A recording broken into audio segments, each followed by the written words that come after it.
For those who are visitors, it's great to see you. Great to see some old friends in the back there. Good to see you. We're on a series looking at Ephesians chapter 6 about the armor of God.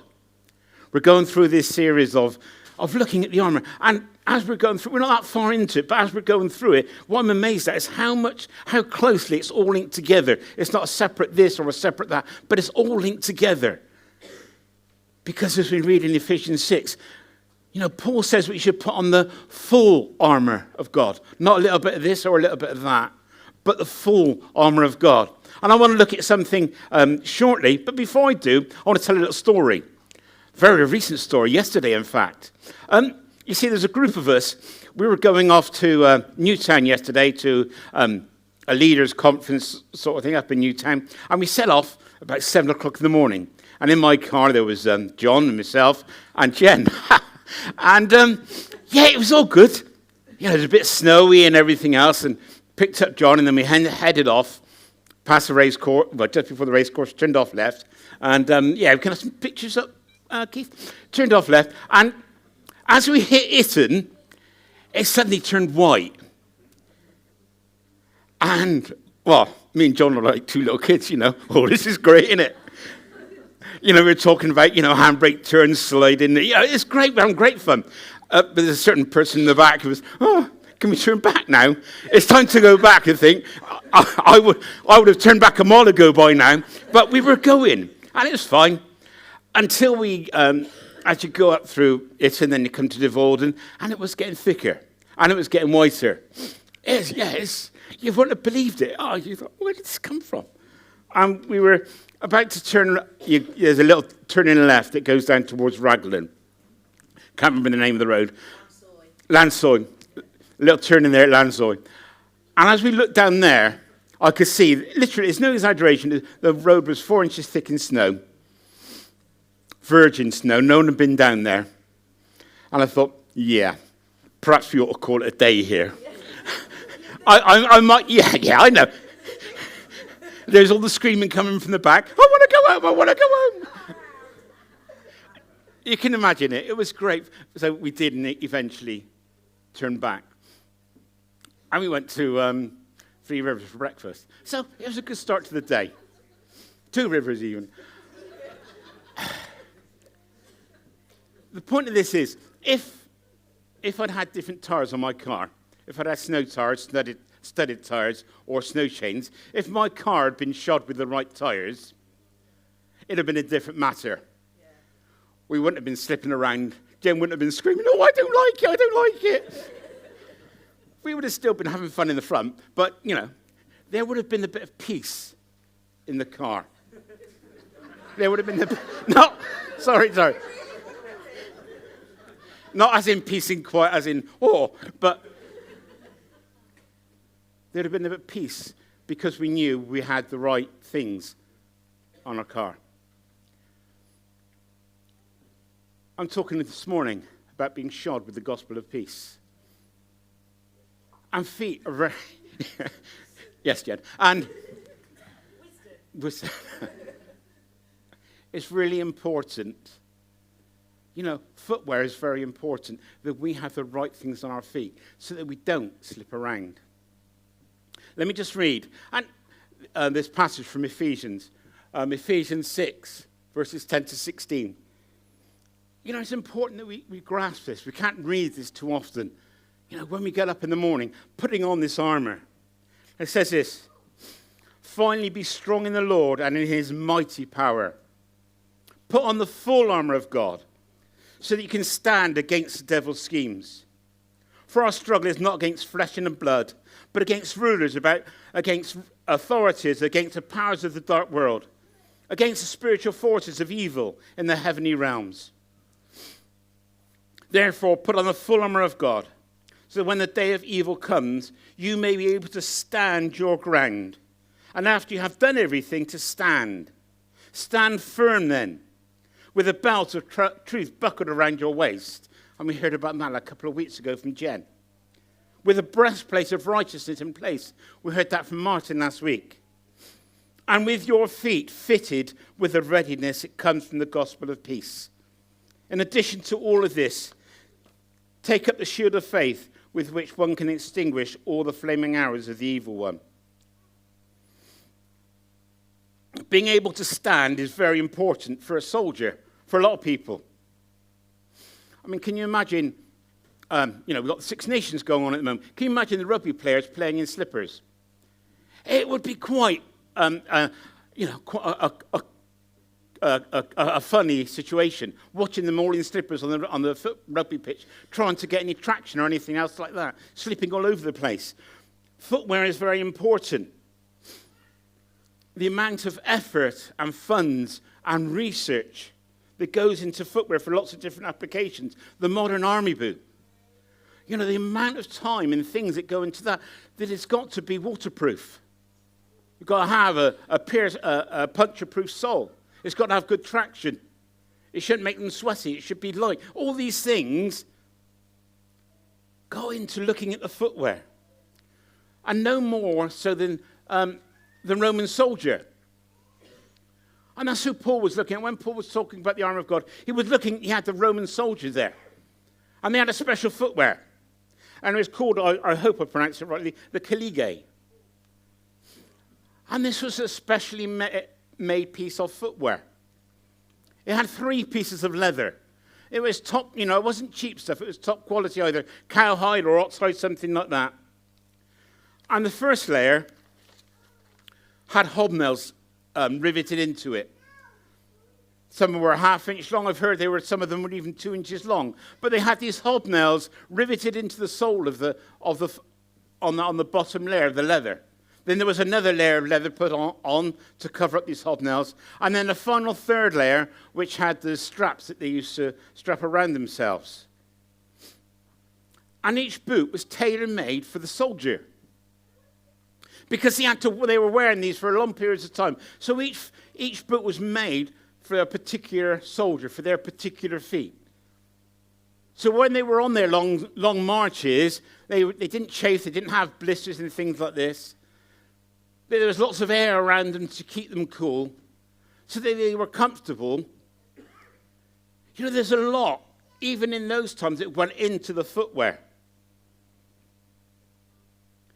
And this is a footwear that Paul had in mind when he was talking about our feet being shod with the gospel of peace. Now, Paul here is not talking about us spreading the gospel, per se, but that our feet are shod with the readiness that comes from the gospel of peace, which is a little bit different. And it's quite important. Let me just explain. How many times, we read that Paul tells us to stand. When you have finished, stand. You're not going to be able to stand if you haven't got a decent platform, a stable platform, decent footwear to stand in. You're going to be slipping all over the place, not being able to stand. So Paul tells us to stand. Now also God has given us the Great Commission, where we're to go and preach the gospel. You can't go from standing to going, if you like, if your feet are all over the place. We need something firm to stand on. If we take the rugby player as an example for a minute, hopefully this helps. Does the rugby player's boots give him the direction or the purpose or the aim? No, his boots don't give him the purpose or the aim. That comes from the rugby player himself. But what his rugby boots enable him to do, his rugby boots enable him to move. So that when he wants to go somewhere, he's not sort of all over the place, but he's got studs in the ground and he can move. When he said he wants to stop, he can put his feet down, his studs dig in, and he stop. When he's in a scrum and he wants to push forward, do you get the picture? Your footwear enables him to stand firm. And we've talked a lot about standing firm, standing on good foundations. We need something to enable us to be able to plant our feet down firmly and not to move. And the gospel of peace enables us to stand firm, The gospel of peace enables us when we want to move and do something, perhaps in the community, when we want to go somewhere, perhaps when we're going to Africa later on. That peace, that gospel enables us to have firm footing. Let me just take you back to one of the most famous battles in history. David and Goliath. It's a story I hope we all know. But there was this lad, a 13-ish shepherd boy, goes out to meet the giant Goliath. Goliath wasn't just any ordinary giant. He was a giant who'd been fighting all his life. He was a skilled warrior. In fact, he was a Philistine champion. So David goes out to meet this Goliath. But right from the word go, David had confidence about him. He had peace that he would cut off this guy's head. David was at peace and confident in what he was going to do, that he wasn't going to fail. He was confident. He had peace with God over this whole affair. So every step he took was sure and positive and purposeful. Not like in my car yesterday, where it's slipping a little bit. Even when Goliath shouted down at him. In the story, David goes to meet Goliath, and Goliath looks down and he says, "What am I? A dog that you're going to send me this boy?" And he shouts and he bawls and everything else at David. And David replies, "Sorry, you got the wrong end of the stick. I serve the living God. It's me who's going to kill you. I'm going to have your head and I'm going to feed it to the birds in the air at the end." And with that, David then runs towards Goliath and does kill him, does chop off his head. I know it's a gruesome story, but David has such peace about him, such confidence about him because of his relationship with God, that he wasn't going to be swayed. He had Goliath talking him down. He had his brothers talking him down. The other Israelites. There's loads against him, but he had this peace about him because he knew where he was with God. He had this peace that comes from God. On Friday, I went to school to meet the child that I help with TLG, that I mentor for an hour. And I arrived a little bit early. I was in the car about 10 minutes early. And I thought, just spend 5 minutes praying about this lad, And then this voice came in. 5 minutes, is that all you've got to give to him? You don't think God's going to answer your prayer just for 5 minutes? You should be spending at least a lot longer than that. And all these, the voice comes in saying how useless I was, that all you've got is 5 minutes. And you expect God to do something because of that. But I knew who I was with God. And I was able to come in peace and say, I'm not listening to that. I'm going to make these 5 minutes count. Because I have this peace that comes from God. I have this peace that comes from him, from what he's done in my life. And so this morning I want us to look at this footwear. I want us to look at the peace that we get from the gospel. And I'm just making sure where I am. I want us to look at how the footwear brings peace. I think I'll go back a slide, Keith, sorry. How the footwear gives a firm footing. I want to look at how it is actually custom made. How the peace that God gives us is custom made. And also that peace doesn't fall off. Now, I am going to be spending quite a bit of time on it gives a firm footing. So don't think, he's got 3 points and he's been half an hour already on this first point. Not going to be half an hour. But, it'll be fine. So first of all, back to Ephesians 2, please. Thanks, Keith. This is what it says in Ephesians 2. For he himself is our peace, who has made the two groups one and destroyed the barrier, the dividing wall of hostility, by setting aside in the flesh the law with its commands and relationships. His purpose was to create in himself one humanity out of the two, thus making peace, and in one body to reconcile both of them to God through the cross, by which he put to death their hostility. For he himself is our peace. And then in Romans 5, verses 5 to 7, it says this: May the God who gives endurance and encouragement give you the same attitude of mind towards each other that Jesus Christ had, so that with one mind and one voice you may glorify the God of our Father, Lord Jesus Christ. Accept one another, then, just as Christ accepted you, in order to bring praise to God.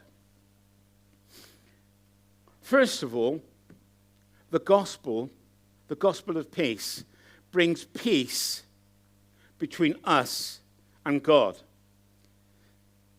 Jesus Christ, by his death and resurrection, brought peace between us and God. He put to death the enmity or the gap that divided us and God. He brought us together. He made peace between the two of us. You know, last week we looked at the breastplate of righteousness, about God's righteousness. You know, this wonderful thing that God has given us. And only God could provide us with that righteousness. Our righteousness, as we learned last week, is nothing. It's just like filthy rags. No one else could do that, only him.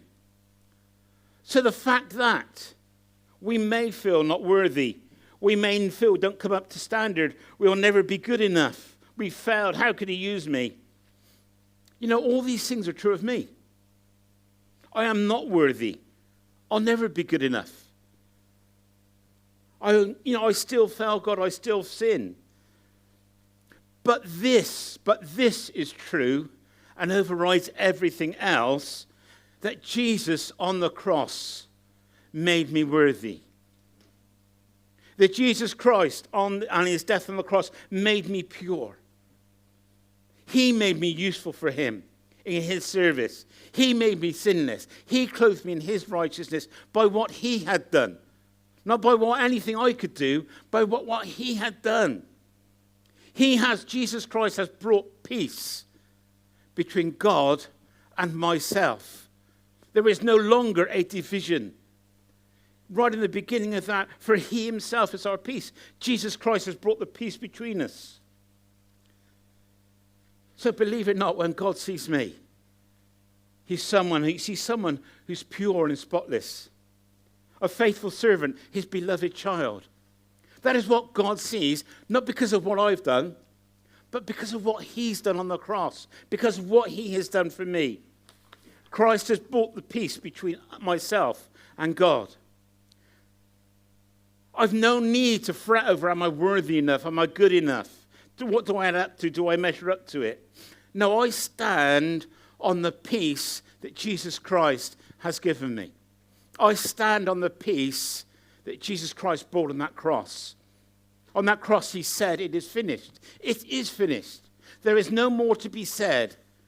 Jesus Christ has brought peace between myself and God.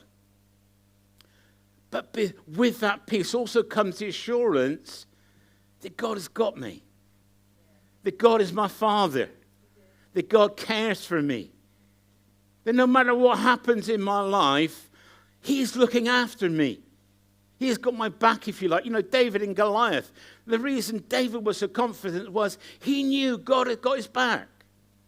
He knew he wasn't fighting on his own. He knew that God was there with him and God was going to win the battle. And, you know, we have that peace and assurance that he is there for us. My life, my relationship with Jesus Christ is rock solid because of what Jesus has done. Because of the price that he paid on that cross. So firstly, there's peace between myself and God. Secondly, there's peace between ourselves, between myself and yourself. If you look at that passage that I read earlier on in Ephesians, you'll see there was making two into one. What is that about? And if you read Romans and some of the other epistles, you'll realize that there's a Jewish problem. Not with the Jews necessarily, but there was a division between the Jews and the Gentiles. You know, with the Jews, if you walked in a Gentile shadow, oh, you were done for. You're impure, you're unclean, you're unholy, you're dirty. If you just walked in the shadow of a Gentile, that's how the Jews looked at the Gentiles. And the Gentiles obviously were fed up with the holier-than-thou Jews who despised them. There was this gap, there was this division between them. But here we read that Jesus Christ died on that cross to bring peace, to make the two into one, to bring unity, to get rid of any animosity, any hostilities between the two. There should not be hostilities or divisions in the church. Jesus died on that cross to bring unity, to bring peace. The gospel is a gospel of peace. It's not a gospel of anxiousness. It's not a gospel of division. It is a gospel of peace. In Ephesians 4, verse 3, we read, we should strive to live in unity with one another. Elsewhere, you know, we read, we're to bear with one another. We should live in harmony with one another. There should be no divisions in the church. God's message doesn't bring turmoil and disagreement and angst between us. It brings peace in harmony. God has forgiven all of my sin. All those things I know I've done, all those things I don't know I've done. He's forgiven me for all of those. So who am I to hold anything against anybody else?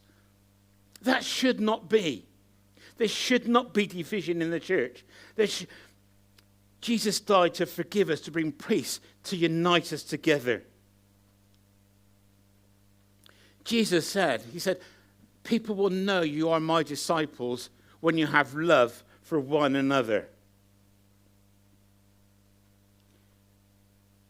You know, it's impossible, it really is impossible to be serving God wholeheartedly in one hand and holding a grudge against somebody else in the other.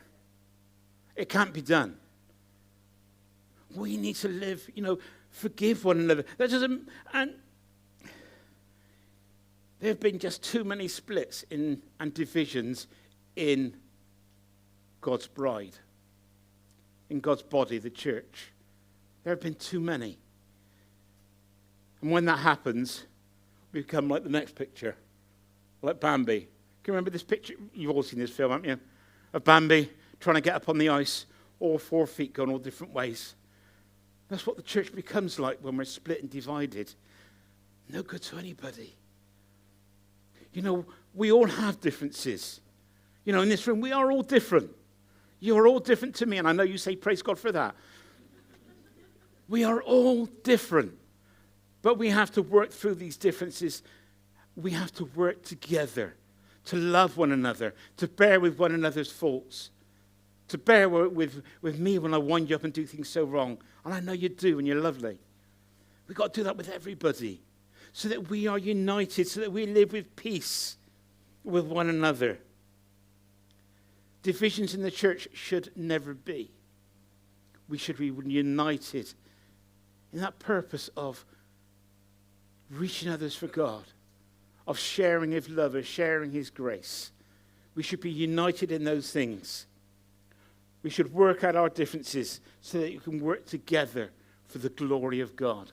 And we have that sure footing because when we're doing something, we're not thinking about, you know, what somebody else has done to us or anything else, but our minds are concentrated on what God has called us to do.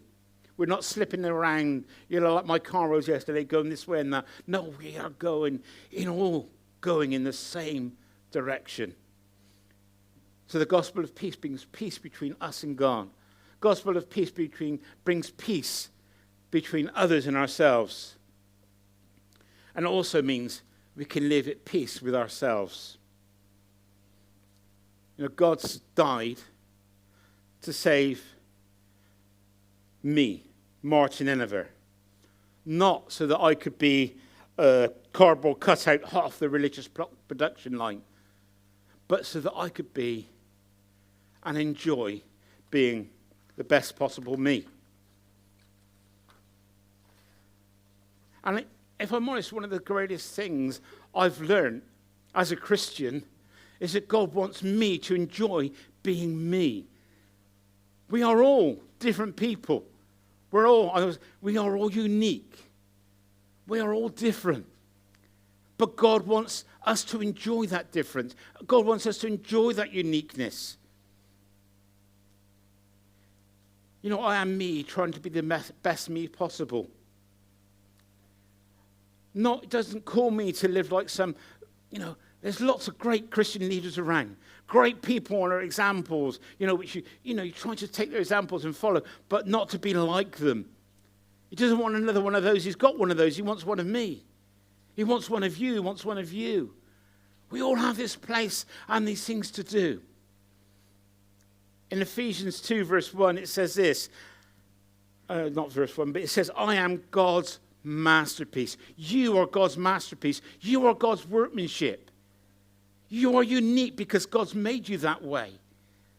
A masterpiece isn't a copy of something else. A masterpiece is a one-off. We are all one-offs. And God calls us to live at peace with who we are.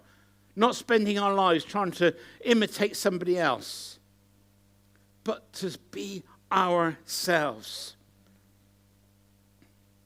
So I'm at peace with God. I'm at peace with others. And I'm at peace with myself. So when my feet set a direction, I should go. I'm not slipping about or wondering about lots of different things. What someone else is thinking. Because I'm at peace with them. Not wondering about the sin I committed last week, or have I read my Bible or prayed enough. No, because I'm at peace with God. I'm not wondering if what I'm doing fits into sort of religious expectations. I'm at peace with myself. And so I'm able to go in that God-given direction without stumbling or slipping. The gospel of God's gospel of peace gives us that peace so we can move, putting our feet firmly on the floor. Like David, he ran to meet his enemy because he knew he had the victory. His feet were firm down there. The gospel of God's peace gives us a firm footing. So then we can go in the direction God's called us. So we can stand when he tells us to stand. When he tells us to stand on the truth, we stand on the truth, not worrying about anything else. When he calls us to go and talk to that person or do this, we can go because we are stood on that gospel of peace. Nothing like my car was yesterday, slipping and sliding, but we're stood firm. Or we're going, or we're stopping, doing exactly what God asks us, not slipping around.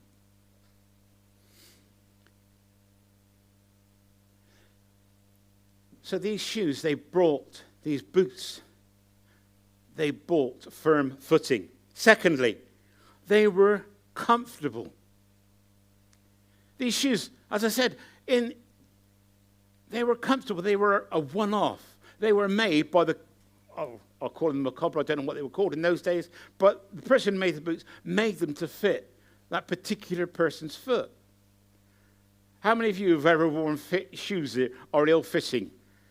And they're not very comfortable. You end up with blisters and, you don't want to walk very far. They're horrible things. But these shoes were made to fit that person. They weren't a one-size-fits-all. Psalm 139, if you want to read that, I love that psalm. But it leaves us in no doubt that God knows all about us. It leaves us in no doubt what he thinks about us, how much he loves us. And it was there right at the very beginning. It says that you knew me in my mother's womb. God knows all those differences about us. And as I said earlier on, Ephesians 2:10, we are his masterpiece. We are not a reproduction. We are his masterpiece. Now, yes, Jesus Christ is the only way to God. There is only one truth. I'm not going away from that. There is only one truth, as we learned the other week. There is only one way to God.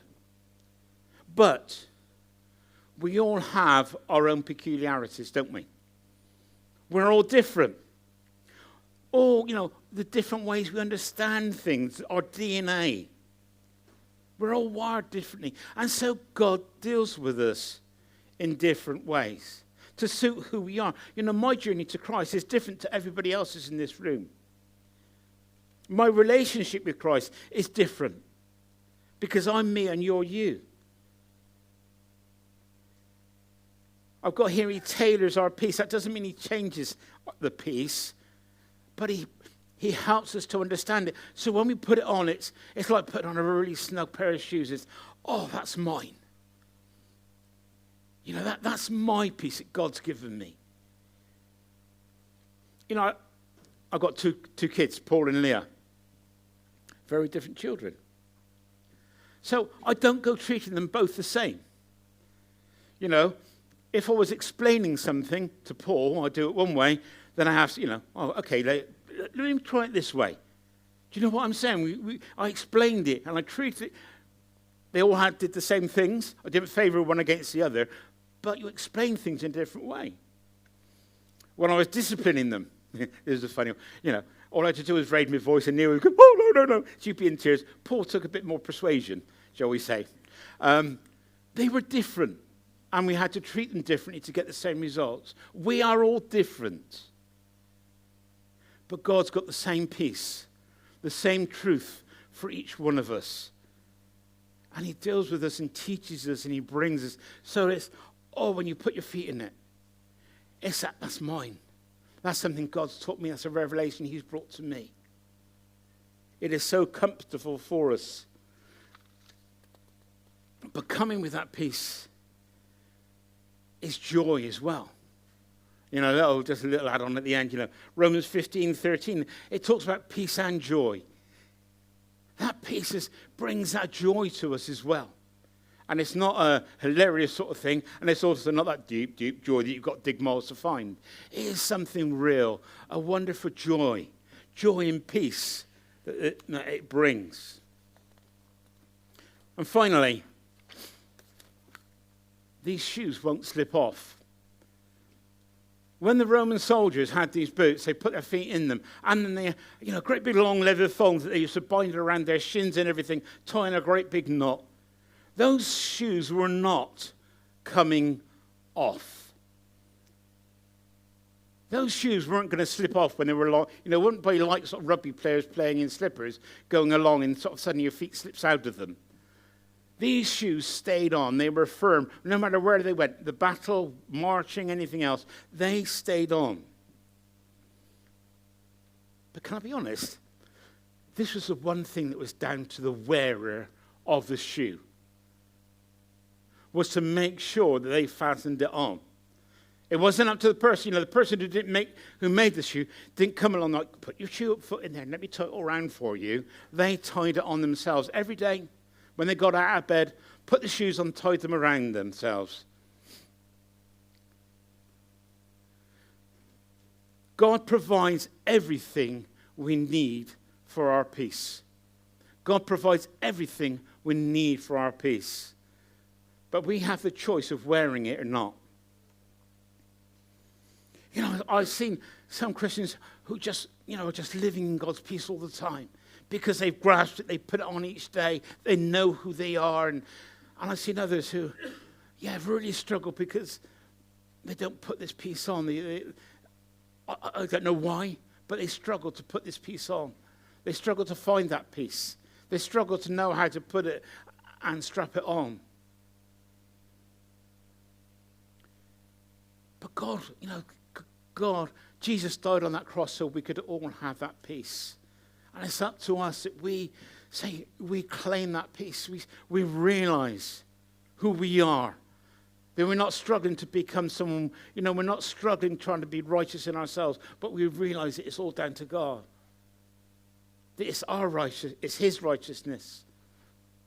That he asks us to live in unity with one another. That, we are who we are, that God has made us like that. It's up to us, to a great extent, to bind our footwear on, to bind on Because Paul says to be shod with the gospel of peace. Paul tells us to put on the whole armor of God. And this footwear is no good on the shelf. It has to be worn to be any good. It's no good just admiring it. You think, well, look, and then you've got a nice clean pair of sparkling boots. They're no good up there. They've got to be on our feet. We've got to be wearing it.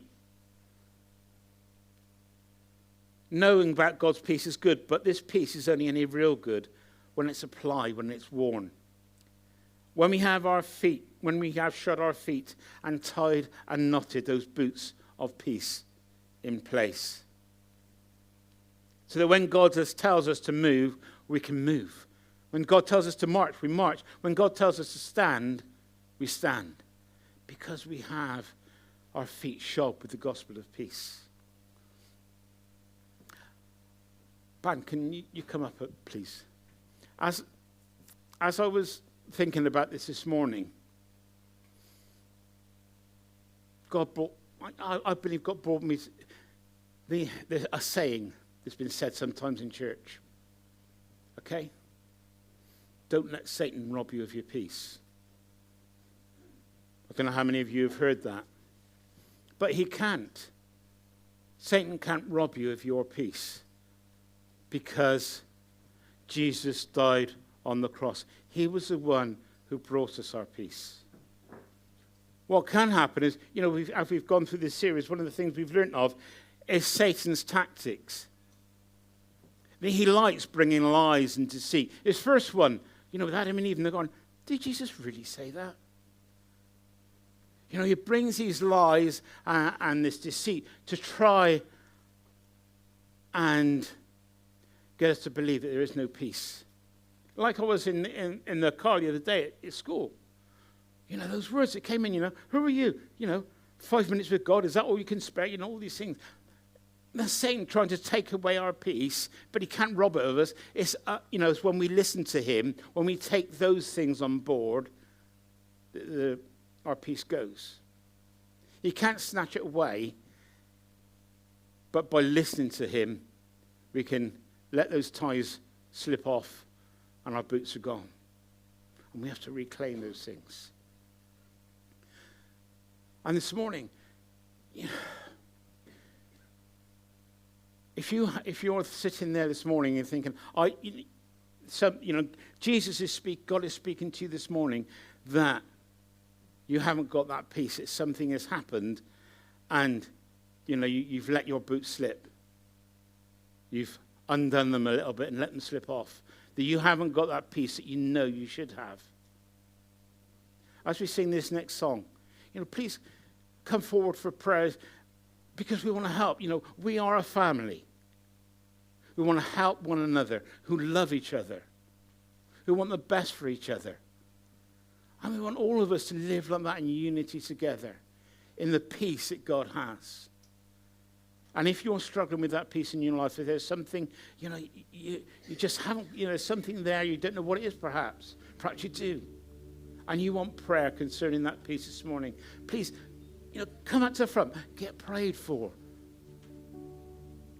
That God's peace can fill your hearts so that you can stand firm. So that when we've done everything, we stand knowing the peace that fills our hearts and what we are standing on as Christians.